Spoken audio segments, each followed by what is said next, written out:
ಎಲ್ಲರಿಗೂ ನಮಸ್ಕಾರ. ದಶಮಹಾವಿದ್ಯೆಗಳಲ್ಲಿ ಮೂರನೆಯ ರೂಪ ತ್ರಿಪುರ ಸುಂದರಿ. ಶ್ರೀ ಲಲಿತಾ ಶ್ರೀವಿದ್ಯಾ ಪ್ರಕರಣದಲ್ಲಿ ತ್ರಿಪುರ ಸುಂದರಿ ಶ್ರೀ ಲಲಿತೆಯನ್ನ ಕುರಿತಂತೆ ಕೇಳಿದಿವಿ. ವೇದಾಂತ ಜ್ಞಾನ ಅಥವಾ ಸ್ವಸ್ವರೂಪ ಜ್ಞಾನವನ್ನು ಪಡೆಯೋದೇ ಸೌಂದರ್ಯದ ಪರಮಾವಸ್ಥೆ. ಸೌಂದರ್ಯ ಅನ್ನೋದು ಅದು ಬಾಹ್ಯ ಸೌಂದರ್ಯವಲ್ಲ, ಇದು ಜ್ಞಾನ. ನಾವು ಯಾರು ವಿದ್ವಾಂಸರನ್ನ ನೋಡಿದಾಗ ನಮಗೆ ಅವರಲ್ಲಿ ಆ ವಿದ್ವತ್ತಿನ ಕಳೆ ಮುಖದಲ್ಲಿ ಕಾಣಿಸುತ್ತೆ. ಅದು ವಿದ್ಯೆಯಿಂದ ಬಂದಿರುವಂಥದ್ದು, ಜ್ಞಾನದಿಂದ ಬಂದಿರುವಂಥದ್ದು. ಅದಕ್ಕೆ ವೇದಾಂತ ಅನ್ನೋ ಜ್ಞಾನ ಇದ್ರೆ ಆ ಒಂದು ಸೌಂದರ್ಯ ಇನ್ನೂ ಹೆಚ್ಚು ಪಟ್ಟಾಗತ್ತೆ ಅಂತ ಹೇಳ್ತಾರೆ.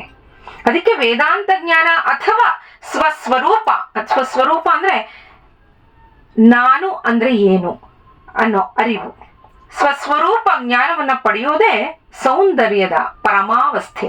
ಅಂದ್ರೆ ಶ್ರೇಷ್ಠವಾದ ಒಂದು ಅವಸ್ಥೆ. ಅದು ಜ್ಞಾನದ ಒಂದು ಸೌಂದರ್ಯ. ಆತ್ಮವು ಈ ಜಗತ್ತು ಎಲ್ಲವೂ ಬ್ರಹ್ಮವೇ ಅನ್ನೋದನ್ನ ಈಕೆ ತಿಳಿಸ್ತಾಳೆ ತ್ರಿಪುರ ಸುಂದರಿ. ತ್ರಿಪುರ ಸುಂದರಿ 3 ಪುರಗಳನ್ನ ಸಂಕೇತಿಸ್ತಾಳೆ. 3 ವಿಶ್ವಗಳನ್ನು, ಕಾರ್ಯಕಾರಣ ಶರೀರವನ್ನು ಈಕೆ ಸಂಕೇತಿಸ್ತಾಳೆ.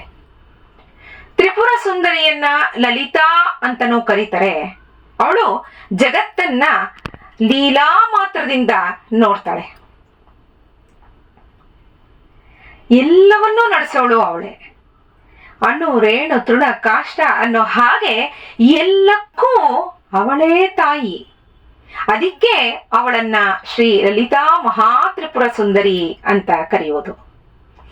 ಕರುಣೆ ಅನ್ನೋದು ಅವಳಲ್ಲಿ ಸಹಜವಾಗಿ ಇದೆ. ಅದಕ್ಕೆ ತನ್ನ ಸೃಷ್ಟಿಯಲ್ಲಿ ಯಾವುದರ ಬಗ್ಗೆಯೂ ಕ್ರೋಧ ಅನ್ನೋದು ಅವಳಿಗಿಲ್ಲ. ಅಷ್ಟು ಮಮತಾಮೂರ್ತಿ ಅವಳು.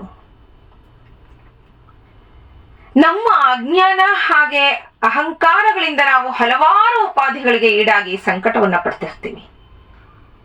ಸಹಜವಾಗಿ ಅದು ನಡೀತಾ ಇರುತ್ತೆ ನಮ್ಮ ಜೀವನದಲ್ಲಿ. ಎಷ್ಟೋ ತಪ್ಪುಗಳನ್ನ ಮಾಡಿರ್ತೀವಿ. ಆ ತಪ್ಪುಗಳಿಗೆ ಶಿಕ್ಷೆಗಳನ್ನ ಅನುಭವಿಸ್ತಾ ಇರ್ತೀವಿ. ಅಥವಾ ಜನ್ಮಾಂತರಗಳಲ್ಲಿ ಮಾಡಿರುವಂಥದಕ್ಕೂ ಅದರ ಫಲವಾಗಿಯೂ ಅನುಭವಿಸ್ತಾ ಇರ್ತೀವಿ. ಹೀಗೆ ಈ ರೀತಿಯ ಉಪಾಧಿಗಳಿಗೆ ಈಡಾಗಿ ನಾವು ಸಂಕಟವನ್ನ ಪಡ್ತಿದ್ದಾಗ ಅಂಥ ಸಂಕಟದಿಂದ ನಮ್ಮನ್ನ ಪಾರು ಮಾಡಿ ನಮಗೆ ಸರಿದಾರಿಯನ್ನ ತೋರೋಳು ಈಕೆ. ಶ್ರೀಚಕ್ರದ ಆರಾಧ್ಯ ದೈವ ಈ ಶ್ರೀ ಲಲಿತಾಂಬಿಕೆಗೆ. ಈಕೆಯನ್ನ ರಾಜರಾಜೇಶ್ವರಿ ಅನ್ನೋ ಅಭಿಧಾನದಿಂದಲೂ ಕರಿತೀವಿ. ಇವಳೇ ಇಡೀ ವಿಶ್ವದ ಪರಮ ಪ್ರಭು. ನಾವು ಭಕ್ತಿ ಹಾಗೆ ಪ್ರೀತಿಯಿಂದ ಅವಳನ್ನ ಆರಾಧಿಸಿದ್ರೆ ನಮ್ಮಲ್ಲಿ ಪ್ರಜ್ಞೆಯ ಶಕ್ತಿಯಾಗಿ ಇವಳು ನಿಲ್ತಾಳೆ. ಶ್ರೇಷ್ಠ ಜ್ಞಾನವೂ ಅವಳೇ. ಈ ತ್ರಿಪುರ ಸುಂದರಿ ಸಹಸ್ರಾರ ಚಕ್ರದಲ್ಲಿ ನೆಲೆಸಿದ್ದು ಅವಳ ಕೃಪೆಯಿಂದಲೇ ಯೋಗಿಗೆ ಅಮೃತ ವರ್ಷವಾಗುವುದು. ಷೋಡಶ ಮಂತ್ರದ ಆರಾಧ್ಯ ದೇವತೆ ತ್ರಿಪುರ ಸುಂದರಿ, ಷೋಡಶ ವರ್ಷ ಸುಂದರ ಯುವತಿ. ತ್ರಿಪುರ ಸುಂದರಿ ಬೀಜ ಮಂತ್ರ 3 ಅಕ್ಷರ ಕೂಟಗಳಿಂದ ಕೂಡಿದೆ. ಅಗ್ನಿಖಂಡ, ಸೂರ್ಯಖಂಡ ಹಾಗೆ ಸೋಮಖಂಡ. ಈ 3 ಸೇರಿ ಪಂಚದಶಾಕ್ಷರಿ ಅಂತ ಹೇಳ್ತಾರೆ. ತುರಿಯ ಅನ್ನೋದು ಕಡೆಯಲ್ಲಿ ಶಕಾರ, ರೇಫ, ಈ ಕಾರಗಳು ಸೇರಿ ಶ್ರೀಂ ಅಂತ 4ನೆಯ ಖಂಡವಾಗಿದೆ.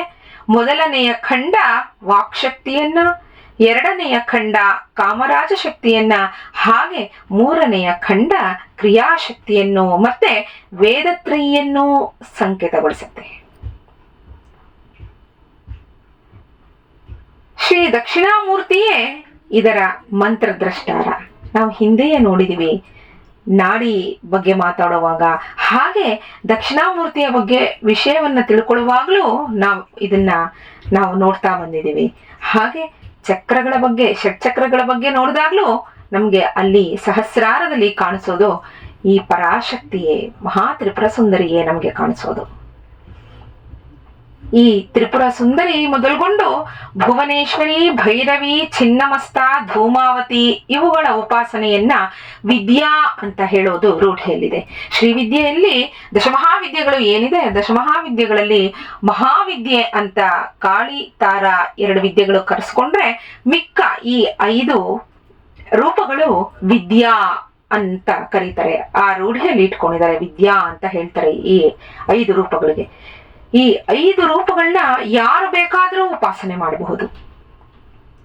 ಹಾಗಂದ್ರೆ ಬೇರೆ ಶಕ್ತಿಗಳನ್ನ ನಾವು ಉಪಾಸನೆ ಮಾಡಬಾರ್ದ, ಬೇರೆ ರೂಪಗಳನ್ನ ಅಂತ ಕೇಳಿದ್ರೆ ಕೆಲವು ನಿಬಂಧನೆಗಳು ಕೆಲವು ರೂಪಗಳಲ್ಲಿ ಇದೆ, ಇಂಥವರೇ ಮಾಡಬೇಕು. ಅದೇ ಹಿಂದೆಯೇ ಹೇಳಿದಾಗೆ ಕಾಳಿ ಮತ್ತೆ ತಾರ ಉನ್ನತ ಸ್ತರದವರು ಉಪಾಸನೆ ಮಾಡ್ತಾರೆ ಅಂತ. ಏನು ಹಾಗಂದ್ರೆ ಒಬ್ಬ ಯೋಗಾಸನ ಅಂದ್ರೆ ಯೋಗ ವಿದ್ಯೆಯಲ್ಲಿ ಅವನು ನಿಪುಣತೆಯನ್ನ ಪಡೆದಿರಬೇಕು. ಕುಂಡಲಿನಿಯನ್ನ ಜಾಗೃತಗೊಳಿಸೋದ್ರಲ್ಲಿ ಅವನು ಆ ಶ್ರದ್ಧೆಯನ್ನ, ಆ ನಿರಂತರ ಸಾಧನೆಯನ್ನ ಅವನು ಮಾಡಿರಬೇಕು.